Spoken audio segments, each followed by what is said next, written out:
I want to introduce everyone to the Mark Chan. Heyo! Yeah, Dental Mark, world. if you don't know who Mark Chan is, you live under a rock. He is Canada's, North America's, the world's top denturist. I like rocks. You like rocks? I like living under rocks. Rocks are good. No, But yeah, man. I'm all right. I make Every teeth. single denturist I have ever spoken to, I was like, hey, I was talking to my homie Mark Chan. He's like, whoa, you know Mark Chan? The I was Mark like, Chan. I was like, yeah, Mark Chan wears my hoodies. And he's just like, what? You literally know Mark Chan? I was like, yeah, here's his cell phone number. And they're all blown away. How did you become Canada's most I don't know. influential denturist? Live under a rock and make teeth all the time, pretty much. Dude, this guy led the digital revolution in denturism. Yeah.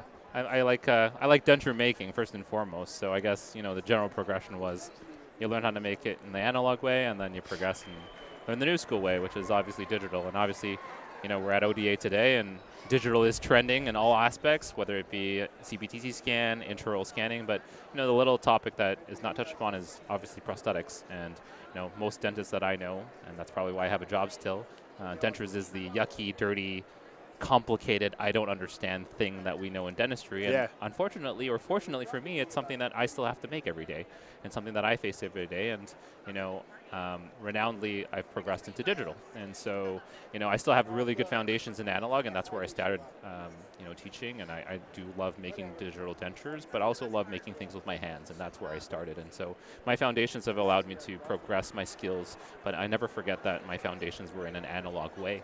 And so when I try to show that to denturists, they realize that a lot of people and colleagues that are on the West Coast, hello West Coast, that are into digital have a really stable foundation in analog denture making. Yeah. So I think that's something why it's led the way. It's because people at the same time, not just myself, I'm not just one. My profession as Denturism has taken this digital aspect well. Can I start by asking a stupid question? What does a denturist actually do? That's a great question, actually. I get that question a lot. A denturist is a removable prosthesis. So we can make removable dentures. This is province dependent. There are some denturists in the U.S. too, so if there's Americans in the audience too, hello. But generally make removables. So removable upper and lower dentures, partial dentures, which can be removable. And in some states and some provinces, we can also work on implants, like removable over dentures. You work with some denturists where you're at. Dr. Ho Young also works with denturists too, removable over dentures like locators. So depending on the province and state, we can do a vast majority of things, but mostly above tissue, removables. And in some provinces, we can work, to fixture or implant level, depending on your jurisdiction. So a unique niche market that's servicing a community that's underserviced. And your denturist is your lifesaver. No question. Why is that? Because, I cannot work without my denturist. What do you mean by that, Nikki? Is it a good collaboration because it's something that, you just I do my implant work, and now it goes to someone that understands that? I made one denture in school. How'd that go? I cleaned one patient's mouth in school. I scaled one patient's mouth. We have a hygienist. Oh, look at that. Is that yours? No. It's Ella's. Oh. We have a hygienist to take care of hygiene. We've learned how to do one denture, and we're expected to do one of the most complicated things you can do in dentistry, and that's making a denture for a patient. Because they are the definition of a dental cripple. Yep. And so it's the end game. There's nothing else after that. So you're dealing with the most difficult patients. So what do denturists take on versus prosthodontists in terms of removables? That's a great question. So a prosthodontist, obviously, in some aspects, can also place implants and does full mouth reconstructions and full mouth rehabs, on crown and bridge, and that's something I can't do. Specifically focused, I also still involved a prosthodontist in my restorative team because there are some cases of denturists that I can't take on, TMJ issues, malocclusion issues I can't manage. So I definitely stay in my scope of practice, and that's really important to me. But definitely a prosthodontist can do what I can do too, but also, like I said before, servicing a community that cannot access the prosthodontist on some aspects in a small community in rural Canada might be something that a denturist thrives in. Neki is in Alberta on a border town, and without a denturist servicing that community, these patients cannot see a prosthodontist. They have to see a denturist because that's what's servicing the community, and that's where we exist and do well. So as a patient looking to get a full set of dentures, correct. Why would I like why would I go to a prosthodontist versus a denturist? Cost sometimes, but also experience, because like Neki said, a prosthodontist is also split in what he can treat, right? I'm specifically focused in denture making. That's all. Yeah, so that's what I was getting at, which is... But like patients aren't going to seek out a prosthodontist. Patients will seek out a denturist. Oh, they won't seek out a prosthodontist? No. Like, well, it depends. It depends on the relationship, you know? Well, yeah, but like often a lot of my patients go right to the denturist before they'll see me. Hey, I have my terminal dentition. You know, I have caries everywhere. You know, I want to get rid of my teeth. I want dentures. They'll actually go to the denturist. And it's a cross referral. Like, we're part of the restorative network too. Yeah. So in Eniki's case, it's really awesome. So a patient will come into my office. Let's just say, use me as an example. They have terminal dentition that's all not restorable. And then they'll go to a denturist's office, and the denturist will say, hey, unfortunately, your teeth are not restorable. Obviously, you're my referring dentist, Dr. Neki in this case, will take a look at you and say yay or nay, but I will be your prosthetic person, and if you need an immediate denture, I'll be making your denture. But as a team, Dr. Neki will be removing your teeth, but I will handle all clinical aspects of denture making. A prosthodontist will generally still send to a lab. Most prosthodontists don't have an in-house lab. Some do. I have friends that are prosthodontists in the industry, and they have an in-house lab, but most prosthodontists still send to a lab for manufacturing. Most denturists do all their lab work, and they also see the patients, and they know the step from A to B, manufacturing and clinical. And that's a critical point, because as Dr. Neki said, prosthetic making on one side, on the clinical side, is one aspect, which is very difficult because you're restoring gingiva and teeth. You know, it's almost a full mouth rehab without implants. Everything's moving. You know, and so that's very difficult for, you know, even you to understand as a GP that's doing general practice dentistry. It's, you know, generally we do crowns, and we're in this quadrant space, and all of a sudden this is an empty gaping hole, right? Yeah. And now you have to restore everything, and if you've not been used to restoring this empty hole constantly, how do you have the experience to go from a single unit quadrant dentistry all the way to a full mouth rehab and flipping gears? And you're doing really a full mouth rehab with said dentures. You know, dentures are basically the original full mouth rehab. Yeah. So where are you located? Are you located? Actually, I practice at 416 Dentistry. So you in Toronto. In Toronto. Why does that name ring a bell? That's Jason Adenata. Yeah. Hey, Jay. Okay. Yeah. You're at work. I'm here talking. No. Oh, I was like, no. But like, the reason I'm asking is because remember Danny when we had her on? Yeah. She's a lab tech. Yeah, I know Danny. She's a good friend. She's good friends with my friend Ruvum, who's also a denturist too. Hey, Danny. Okay. I watched your set last week. So like, you guys, you kind of can be located anywhere, and you can kind of get work from. Correct. Anyway. I mean, traditional denture making, and we're going back to the digital side, is my digital skills have allowed me to access clients and friends and relationships across Canada and even North America. With denture making in general, in the analog way, you can only work in your vicinity because it's a very product-based thing. You know, this is wax that can melt. So I'm only bound by my boundaries of what you can make with your two hands. And so in general, I'm based out of Toronto, so most of my clientele is Toronto-based, correct, you know, with denture making. Obviously, with digital, I can access people like Neki and my friends in Canada because it's no longer mail a model. It's mail a file. Interesting. You know, and that's really awesome. And just like Danny, you're such a good like communicator. It's like whenever we're meeting like the goats of like all the different professions in dentistry, the one thing they have in common is they're all really good communicators. I'm sure your work is phenomenal, but you're also an excellent communicator, which I think probably puts you. I think that's the other side of dentistry that we kind of forget sometimes. As a lab technician that I talk with other lab technicians, sometimes we get caught up on the bench side and we forget that sometimes there's a patient on the other side. And Danny spoke about that too. You know, there is a patient behind our restorations, and that's something that I feel like technicians that are successful realize that, you know, they're restorative, and you said that in the podcast, like your technician is your lifeline because they can do magic, if we're talking about magic, that you can't see. Absolutely. You know, they fix the problems that you don't really have the finesse for. And she talked about finesse and teaming with a good lab. And I think that's something as young dentists that are listening to, I know you service some young dentists listening, you need to team up with a lab that understands how you work, that understands the type of work that you do, whether it be a denturist like me or a technician like Danny. Not to say, hey, send it to a lab. It's going to be fine. No. You know, that the younger generation of dentistry needs to realize that the lab is also part of the restorative cycle, if not the most important side, because your dentist sees teeth. But like, I think having a denturist, for me, that you know takes out a lot of teeth, having a good denturist saves my bacon. But also reduces stress in your everyday practice. Oh, you know? God. Here's the thing. I'll go home at 5. Record some podcasts in the evening. I'm good, man. You know that denturist started work at 8. They're not going home until at least 9 p.m. Minimum. The hours are that long? Oh, yeah. Because we see our patients. They're making their dentures, man. So, like, you see patients, between 20 and 30 patients on a busy practice day. So they're like clinicians, busy clinicians, taking impressions. You know, we have assistants too, but we take the impressions, we do the consults, we close the case. And once that's done, the clinical work does not go to a lab. It goes to our hands because we are the lab. So after hours, we're doing lab work. Yeah. So the dentures, that's what is that, a car inside of ODA? That's weird. Beep, beep. So do you call yourself a lab tech? Is that no, what you I'm call a yourself? denturist. Okay. No, I just talked to, because Danny is a lab technician. I'm a denturist. Okay. My designation is DD, diploma of Denturism.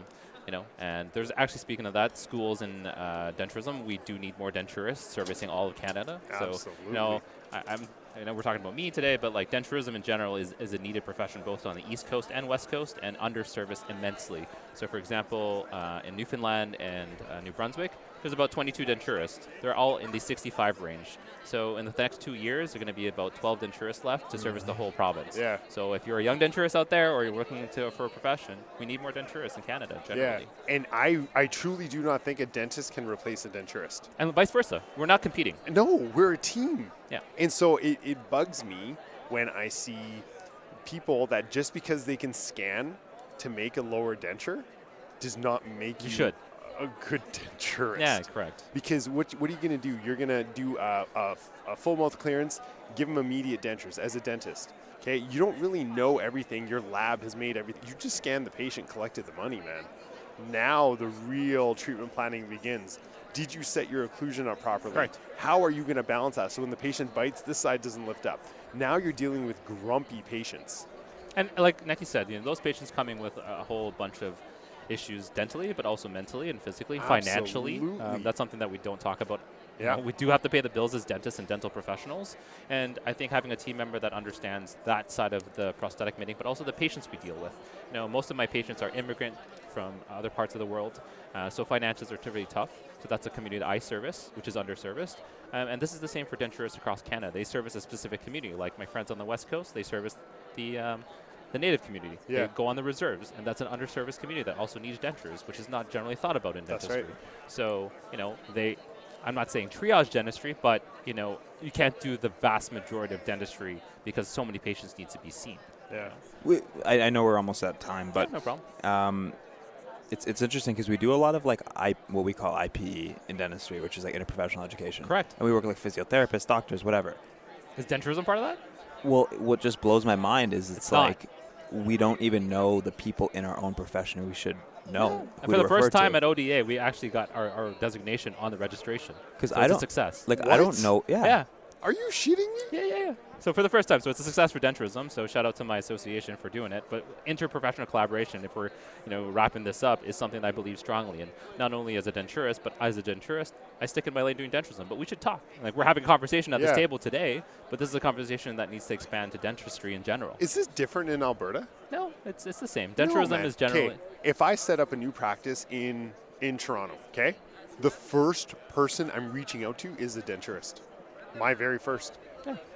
And I appreciate that. When our profession appreciates that. My goodness. It is a valid point that you say, like, is that something that I wish, and my hope from this podcast is to say, hey, I'm here as a denturist, not as to take dentures away from dentistry, but in a sense, like, to have interprofessional communication as a profession, to know that we exist, to know what we do, because you asked and you started this lecture, hey, what do I do? Because you wanted to know. I'm almost done school, and I still had no idea what a denture is. Well, now you know, and then, now we've met, and if you'd like to know more, obviously I'm here, and that's something that that's why I'm on the educational circuit, because I think patients also need to know, but also professionals need to know, and I think that's valid and important, because a dentist graduating school needs to know, like, hey, man, I don't know anything about dentures. That's okay.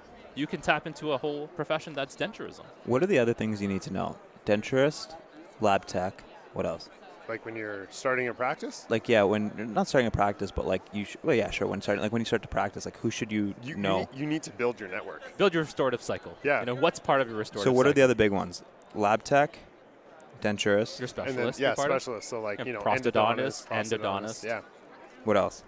Perio. Yeah. Surgeon. So I just, what I struggled with when I first started in denturism is I didn't know where I fell in a restorative cycle, And now speaking with younger dentists and even younger dentists that are curious about what I do, it's nice to hear that you're open and even curious to what I do.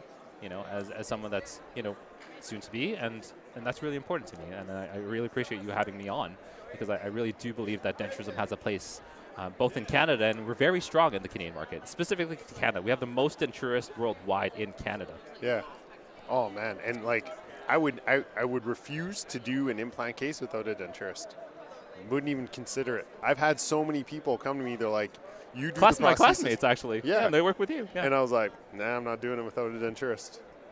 Ho Young, same thing, man. Yeah, same thing. Ho Young values his denturist, and he has a very deep relationship with his denturist. And I feel like tapping into that knowledge and restorative cycle is something that a young dentist out there in dentistry land and dentistry limbo, you could say, just starting or just feeling their way out, and know that we exist in their profession, and I'm really happy about that. Now, here's the crazy part. I know we've talked a lot about like what denturism is, but like I don't think either of us, including me, I've seen what Mark can do. I don't appreciate how detailed Mark can get and how advanced he's taking this digital field. He is pushing boundaries within denturism that is not happening in dentistry. And he's educating this whole profession of denturism. But dentistry too. Dentistry too, to make the switch from from analog to digital. I know that's of course, that's what we see, scanners and everything. But imagine doing everything digital and then hitting print. Or mill. But like you're setting up your occlusion, you're doing your entire full mouth rehab. He was showing me his computer files and everything. I'm like, man. I went over and we set up your printer and stuff. And I'm like, how did you learn any of this? And he's just like, trial and error, man. Trial and error. Trial by fire. School of hard knocks. And then now he's literally taking an entire denturism profession on his back. And how old are you? Like 34. Whatever. 34 years old, and the world knows who Mark Chan is. And he's not just a denturist. I am. No, you're not, man. I appreciate that. Dude, this guy used to make masks. Like special effects. Oh, speaking of digital, actually, my other world is I work for like Netflix and Amazon. I do special effects prosthetics using dentistry. So I 3D print prosthetics for and I do face scanning tech. So I use a lot of the digital dentistry stuff for prosthetic making, and that's another day, another conversation. I mean, all the crap you see on Netflix, he's making it, man. This is what I'm trying to tell you. I'm like, dude, we're getting. Is mind blown right now, man? No, this is why I love this podcast, because I would never have the opportunity to do this. Yeah, we would have never met, to be honest. So I appreciate you. Thanks for all this awesome work. And you know how great of a guy he is? He lives in Toronto, right? Yeah. He freaking flew to my office in rural Alberta just so he can set up my and we did a small lecture for denturists. Yeah, and then I'm like, I brought all my denturists. I'm like, Mark Chan's in town, y'all. Mark Chan's in town. And they all came. We did scanning on me, actually. Yeah. With the scanner you just bought. Yeah. That was really funny, actually. It was hilarious. And we stayed up till 8, 9 o'clock, and we just sat in the room scanning teeth. Totally, man. It's insane. Yeah. And you use it now. I use it all the time. Oh, we're running low on. Oh my God, there's Karen. Hi, Karen. That's my dental hygienist I work with. She's filming me. You guys can't see it. It's behind the camera, but being all awkward now. No, it's amazing to have you, Mark. You're a true gem for denturists and dentists everywhere, and I hope you continue to be that advocate. Yeah, I hope to be on again. Yeah. This is a lot of fun. I really appreciate your time. You haven't even seen his magic tricks, man. Well, that's another time. This guy will blow your mind away, man. But anyway, guys, thank you. Appreciate your time. Hello, Land over there and behind the camera. And she's taking a photo now. Let's be awkward. Asian time. Yeah, it's wicked. Thank you so much for coming out, Mark. All right, take care, guys. Buddy. See you around. See you around. Bye.